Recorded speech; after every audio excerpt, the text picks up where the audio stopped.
MMB ক্যাম্পাসের Excel ফর্মুলার এই video সিরিজে আপনাদেরকে স্বাগত জানাচ্ছি। আজকে আমরা ইফস ফর্মুলা সেকেন্ড পর্বে একটু অ্যাডভান্স কিছু এক্সাম্পল নিয়ে আলোচনা করব। লাস্ট ভিডিওতে আমরা ইফস ফর্মুলার বেসিক কিছু এক্সাম্পল নিয়ে আলোচনা করেছি, কিভাবে ফর্মুলাটি লিখতে হয়। আজকে যেহেতু আমরা একটু অ্যাডভান্স বিষয় নিয়ে আলোচনা করব, সো আমার রিকমেন্ডেশন হচ্ছে আপনারা প্রথম ভিডিওটি দেখে আসবেন। আজকে যে ফর্মুলাটি আমি দেখাবো, এখানে কিছু নাম দেওয়া আছে এবং তাদের স্কোর দেওয়া আছে। এখন এই কন্ডিশনের উপর বেস করে, অর্থাৎ নট গুড হলে 3, এভারেজ হলে 6, গুড হলে 8, বেস্ট হলে 10। যেমন এখানে প্রথম পার্সন আফিরা পেয়েছে এভারেজ, সো এভারেজ হলে রেজাল্ট হচ্ছে 6। যদি এখানে আমি গুড দিই দেন রেজাল্ট হবে 8, অ্যান্ড বেস্ট হলে রেজাল্ট হবে 10। অর্থাৎ এই ভ্যালুগুলোর উপর বেস করে, এই কন্ডিশন ফলো করে আমরা এখানে রেজাল্টটি কি হবে সেই জিনিসটি ইফস ফর্মুলার মাধ্যমে বের করব। দেন আরো একটি এক্সাম্পল আমি আলোচনা করব আজকে। স্যালারির উপর বেস করে এই বোনাস টেবল, এখানে যে কন্ডিশনগুলো দেওয়া আছে এই কন্ডিশন ফলো করে আমরা কিভাবে বোনাস পার্সেন্টেজ এখানে পেতে পারি। ভিডিও শুরু করার আগে যারা এখনো চ্যানেলটি সাবস্ক্রাইব করেননি, ভিডিওর নিচে সাবস্ক্রাইব বাটনে ক্লিক করে চ্যানেলটি সাবস্ক্রাইবার হয়ে যান এবং পাশে থাকা বেল আইকনে ক্লিক করুন নতুন নতুন ভিডিওর আপডেট এবং নোটিফিকেশন পাওয়ার জন্য। So let's start.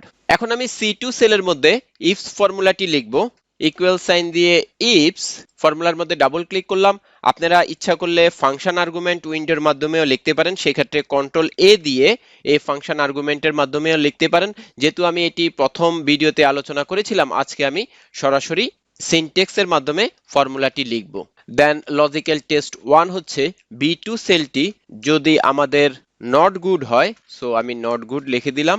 Not good হয় দেন আমরা রেজাল্ট হিসেবে চাই 3। দেন আমি এই অংশটুকুকে কপি করে নিই।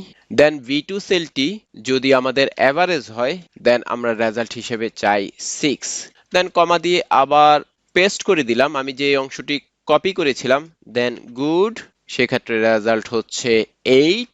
দেন কমা দিয়ে অ্যাগেইন কন্ট্রোল ভি, যে অংশটি আমি কপি করেছিলাম এখানে হচ্ছে বেস্ট, সো রেজাল্ট হবে 10। আমি ব্র্যাকেট ক্লোজ করে এন্টার দিয়ে দিলাম, রেজাল্ট হচ্ছে 10। এখন আমি যদি এই ফর্মুলাটি ড্র্যাগ করে দিই, এভারেজের জন্য 6, অ্যান্ড গুড এর জন্য হচ্ছে 8, নট গুড এর জন্য 3, বেস্ট এর জন্য হচ্ছে 10। সো দেখতে পাচ্ছেন আমরা কিভাবে টেক্সট ভ্যালু এর উপর বেস করে নিউমেরিক ভ্যালু এই রেজাল্টটি পেয়েছি। এখানে যদি লক্ষ্য করুন, আমি নিউমেরিক ভ্যালুর জন্য কোনো ডাবল কোটেশনে লিখি নাই, বাট টেক্সটের জন্য আমার ডাবল কোটেশনে লিখতে হয়েছে। আমি যদি এখানে ডাবল কোটেশন না দিই দেন আমার এই রেজাল্টটি আসবে না। এই কারণে যখনই কোনো টেক্সট থাকবে আমাদেরকে ডাবল কোটেশনের মধ্যে লিখতে হবে। নাম্বারের মধ্যে আমি ডাবল কোটেশন ইচ্ছা করলেও দিতে পারি, না হলেও দিতে পারি। অর্থাৎ যখন আমি নট গুড লিখবো, এখানে দেখতে পাচ্ছেন এখন 3টি বাম দিকে অ্যালাইন আছে, অর্থাৎ এখানে ডাবল কোটেশনের মধ্যে আমি 3 দেওয়ার কারণে এই অংশটুকু এখন টেক্সট হিসাবে রেজাল্ট দিচ্ছে। আমি যদি এখান থেকে ডাবল কোটেশন বাদ দিয়ে দিই, এখন 3টা আমাদের ডান দিকে অ্যালাইন থাকবে। ডাবল কোটেশনের মধ্যে লেখার কারণে এটি বাম দিকে অ্যালাইন ছিল। সো এখন আমরা যে অংশটুকু আমরা চেঞ্জ করব, এখানে আমরা রেজাল্টটি পেয়ে যাচ্ছি। এখন আমরা যদি সেকেন্ড এক্সাম্পলে যদি যাই, এখানে পার্সেন্টেজ নিয়ে এই ফর্মুলা কিভাবে কাজ করে আমরা ফর্মুলাটি লিখে ফেলি। ইফস দেন লজিক্যাল টেস্ট। লজিক্যাল টেস্ট হচ্ছে এই সেল ভ্যালুটি লেস দেন ইকুয়াল যদি এই হয়, অর্থাৎ 10 লাখ হয়, আমি F4 প্রেস করলাম। দেন কমা দিয়ে G2 সেলটি F4, দেন অ্যাগেইন B2 সেলটি আমি এই অংশটুকুকে কপি করে নিই যেন আমাদের প্রত্যেকবার লেখা না লাগে। দেন F2 এর জায়গায় হবে F3, আমি এখান থেকে 3 দিয়ে দিলাম, অ্যান্ড দেন G3 দিয়ে দিলাম। অ্যাগেইন কমা দিয়ে কন্ট্রোল ভি, আমাদের আরো একটি কন্ডিশন আছে, 30 লাখের জন্য হবে 30%, সো আমি কন্ট্রোল ভি দিয়ে দিলাম। এই ক্ষেত্রে আমি এখানে 4 দিয়ে দিলাম। দেখতে পাচ্ছেন আমি যখন 4 দিয়ে দিলাম আমার 30 লাখ এখানে সিলেক্ট হয়েছে। দেন অ্যাগেইন এখানে আমি 4 দিয়ে দিব, সো আমাদের 30% এই সেলটি সিলেক্ট হয়েছে। এখন আমি ব্র্যাকেট ক্লোজ করে এন্টার দিয়ে দিলাম। এখানে আমাদের রেজাল্টটি নট অ্যাপ্লিকেবল এসেছে, এর কারণ হচ্ছে এখানে এই ভ্যালুটি 3 লাখের চেয়ে বেশি, বাট আমাদের কন্ডিশনটি ছিল 3 লাখ পর্যন্ত। সো এই জন্য আমাদেরকে যে কাজটি করতে হবে, আমাদেরকে আরো একটি কন্ডিশন অ্যাপ্লাই করতে হবে, অর্থাৎ এই সেল ভ্যালুটি যদি 30 লাখের চেয়ে বেশি হয়, অর্থাৎ এর চেয়ে যদি বেশি হয়, দেন আমরা F4 প্রেস করে দিই। দেন কমা আমরা এখানে আরো একটি কন্ডিশন দিতে পারি, লাইক 40% আমি দিতে পারি, লাইক 40%। ওকে, সো এখানে দেখতে পাচ্ছেন 0.40, আমি এখানের মধ্যে 40% দিয়ে দিই, অর্থাৎ 30 লাখের চেয়ে যদি বেশি হয় দেন 40%। আমি এই সেলটিকে একটু পার্সেন্টেজে কনভার্ট করি এবং এই সেলগুলোকে একটু ছোট করে দিই যেন আমাদের দেখতে সুবিধা হয়। এখন আমি যখন এই ফর্মুলাটি ড্র্যাগ করব, দেখতে পাচ্ছেন প্রত্যেকটি স্যালারির জন্য আমাদের এখানে বোনাস পার্সেন্টেজ চলে এসেছে। আমি এই ফর্মুলাগুলোকে একটু ছোট করে নিই। Okay, I think this is good. So দেখতে পাচ্ছেন কিভাবে আমরা যখন কোনো কন্ডিশন মিট করবে না সে অংশে আমরা কিভাবে এভাবে আরেকটি কন্ডিশন অ্যাপ্লাই করে রেজাল্টটি পেতে পারি। সো আজকে আমরা দেখলাম কিভাবে পার্সেন্টেজ যখন হবে ইফস ফর্মুলা কিভাবে লিখতে হয়, এবং যখন টেক্সট হবে এই টেক্সটের উপর বেস করে আমরা কিভাবে নিউমেরিক্যাল ভ্যালু পেতে পারি, এই জিনিসটিও এক্সাম্পলের মধ্যে আমরা দেখলাম। সো গত পর্বে আমি বলেছিলাম আমরা কেস সেনসিটিভ নিয়ে আলোচনা করব। এখন একটু দেখি এই ফর্মুলাটি কেস সেনসিটিভ কিনা, অর্থাৎ এখানে যে বেস্ট লেখা আছে আমি যদি এখানে বি করে দিই, আমি দেখি আমাদের এখানে রেজাল্টটি 10 আসে কিনা।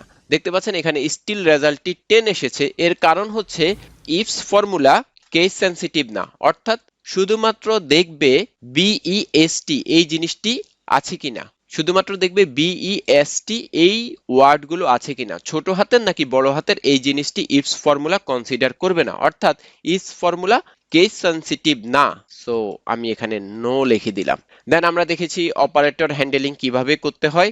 এই ফর্মুলায় আমরা দেখেছিলাম ইকুয়াল সাইন দিয়ে আমরা কিভাবে ব্যবহার করতে পারি, এন্ড দেন যখন পার্সেন্টেজ নিয়ে আলোচনা করেছিলাম তখন দেখেছিলাম কিভাবে লেস দ্যান ইকুয়াল এবং গ্রেটার দ্যান সাইন ব্যবহার করে ইস ফর্মুলাটি লিখতে হয়। দেন লেস দ্যান এবং গ্রেটার দ্যান এই দুটি অপারেটর কিভাবে একসাথে ব্যবহার করে এই ফর্মুলাটি লিখতে হয় আমি যদি একটু দেখাই, আমি খুব সিম্পল একটি এক্সাম্পলের মাধ্যমে এই জিনিসটি এক্সপ্লেইন করব। আমি এখান থেকে এগুলো সবগুলো ডিলিট করে দিই। ওকে, একটি সিম্পল কন্ডিশন আমরা কনসিডার করি, যেমন ধরেন যদি বেস্ট হয় দেন আমাদের স্কোর হচ্ছে 10, অর বেস্ট যদি না হয় সেক্ষেত্রে আমাদের স্কোর হচ্ছে 0। এখন আমরা এই ফর্মুলাটি এখানে লিখব, ইকুয়াল সাইন দিয়ে ইফস বি2 সেল ইজ ইকুয়াল টু যদি বেস্ট হয় দেন আমাদের স্কোর হচ্ছে ডাবল কোটেশন কমা দিয়ে দেন 10, দেন কমা দিয়ে বি2 সেল যদি অন্য কোনো ভ্যালু থাকে দেন হচ্ছে 0। সো সেক্ষেত্রে আমরা লিখব B two cell less than greater than এই জিনিসটি দিয়ে হচ্ছে যদি অন্য কোনো কিছু থাকে, বেস্ট ছাড়া যদি অন্য কিছু থাকে সেক্ষেত্রে আমাদের রেজাল্ট হবে 0। এখন আমি যদি ফর্মুলাটি ড্র্যাগ করে দিই, দেখতে পাচ্ছেন অ্যাভারেজ, গুড, বা আমি এখানে যদি যে কোনো অন্য কোনো টেক্সট লিখি হাই, হ্যালো, অন্য কোনো টেক্সটের জন্য এই রেজাল্টটি হচ্ছে 0। So less than and greater than এর মানে হচ্ছে বেস্ট ছাড়া যদি অন্য কোনো ভ্যালু থাকে সেক্ষেত্রে আমাদেরকে কি রেজাল্ট দিবে। So is formula less than এবং গ্রেটার দ্যান এই কন্ডিশনটি একসাথে কাজ করে। দেন আমরা বলেছিলাম ওয়াইল্ড কার্ড হ্যান্ডেলিং নিয়ে আজকে আমরা আলোচনা করব। যেহেতু ভিডিওটি বড় হয়ে যাচ্ছে আমি ওয়াইল্ড কার্ড হ্যান্ডেলিং এই জিনিসটি নেক্সট ভিডিওতে আলোচনা করব। সো আজকে এই পর্যন্তই। স্ক্রিনে দেখতে পাচ্ছেন এই ভিডিও সিরিজে আমরা কি কি ফর্মুলা নিয়ে আলোচনা করেছি। অলমোস্ট এভরিডে আমরা এক্সেল রিলেটেড ভিডিও এই চ্যানেলে আপলোড করে থাকি। যদি কোনো ভিডিও মিস করতে না চান ভিডিওর নিচে এখনই সাবস্ক্রাইব বাটনে ক্লিক করুন এবং পাশে থাকা বেল আইকনে ক্লিক করুন মোবাইলের নোটিফিকেশন পাওয়ার জন্য। So see you in next tutorial.